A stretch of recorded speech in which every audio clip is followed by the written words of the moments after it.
IKP మహిళలకు ఏదైతే కొనుగోలు కేంద్రాలు నియర్లీ మన దగ్గర 600 ఉంటే కేవలం 100 ఉన్నాయి కాబట్టి దాన్ని ఇంకా 200 పెంచాలని మరి మహిళా సంఘాలను పెంచి వాళ్ళ అభిప్రాయాలు సేకరించి వాళ్ళ చిన్న చిన్న ప్రాబ్లమ్స్ చెప్పాక అవన్నీ సాల్వ్ చేసుకునే ప్రాబ్లమ్స్ కాబట్టి తప్పనిసరిగా కుంటాలకు 32 రూపీస్ కమిషన్ ఉంది కాబట్టి చేసుకుంటే బాగుంటుంది. నియర్లీ మనకు మన డిస్టిక్లో బహుశా 10-15 కోట్లు వస్తాయని చెప్తా ఉన్నారు కమిషన్. దాంట్లో లేడీస్ కూడా ఆడవాళ్ళకి కూడా మరి 7-8 కోట్లు వాళ్ళు తీసుకుంటే మనకు సంతోషం అనిపిస్తుంది కాబట్టి అదేవిధంగా గత ప్రభుత్వాలు డాక్రా సంఘాలని నిర్లక్ష్యం చేసి ఇబ్బందికరమైన ప్రాబ్లమ్స్ ఏం చేసిన తర్వాత దాన్ని గుర్తించి మన ముఖ్యమంత్రి రేవంత్ రెడ్డి గారు మహిళల్ని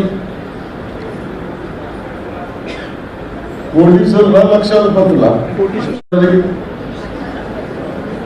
వారి ఆలోచన భాగంగా మన డిస్ట్రిక్ట్ లో 5 కాన్స్టిట్యూన్సీలలో 1460 కోట్లు ఇంట్రెస్ట్ లేకుండా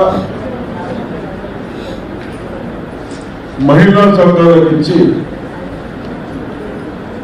దానికి కావాల్సిన ఇంట్రెస్ట్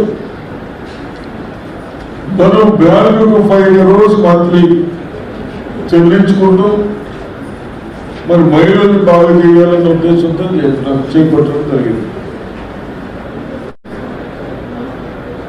అయితే కూడా ఇంకా ఇంప్రూవ్ చేయాలి. అదేవిధంగా మన ప్రభుత్వం వచ్చిన తర్వాత మన పిల్లలకు స్కూల్ డ్రెస్సులు కానీ వంటలకు కానీ స్కూల్ డ్రెస్సులు కూడా బయట వాళ్ళతో స్టిచ్చింగ్ చేయకుండా మనమే డ్వాక్రా సంఘాన్ని స్టిచ్చింగ్ చేసి ఇచ్చే విధంగా తీసుకురా ఉన్నారు. ఈ విధంగా ఎక్కడైనా నేను కూడా వాళ్ళందరికీ ఒకటి ఆయిల్ కానీ పప్పు దినుసులు కానీ ఇవన్నీ మన ఆరోగ్యం కొరకు పనికొచ్చేటి మనతో 20 రూపాయలు కొని 60 రూపీస్కి 60 రూపాయలకు ఇస్తారే అవన్నీ మీరు కూడా చేయగలుగుతారు. అది కూడా చేయాలని ప్రోత్సహించాలని మా అధికారులకు చెప్పడం జరిగింది. తప్పనిసరిగా ఈ విధంగా అన్ని విధాల ఐకేపీ వారిని ప్రోత్సహించాలనే ఉద్దేశంతో మరి అసెంబ్లీ ఉన్నా ఇక్కడ అలాట్ చేసినప్పుడు మళ్ళీ కష్టపడుతుందన్న ఉద్దేశంతో నేను రావడం జరిగింది. తప్పనిసరిగా మరి ముఖ్యమంత్రి గారేమో చాలా మటుకు దాంట్లో మహిళలకు ఇస్తున్నాం అనుకుంటున్నారు. అది లేదు, దాన్ని ఇంకా ప్రోత్సహించాలని కూడా ఆల్ స్టేట్ అధికారులు నేను రిక్వెస్ట్ చేస్తా ఉన్నాను. ఐకేపీ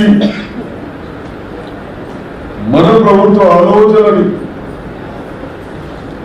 తప్పనిసరిగా మినిమం 50-60% ఏమో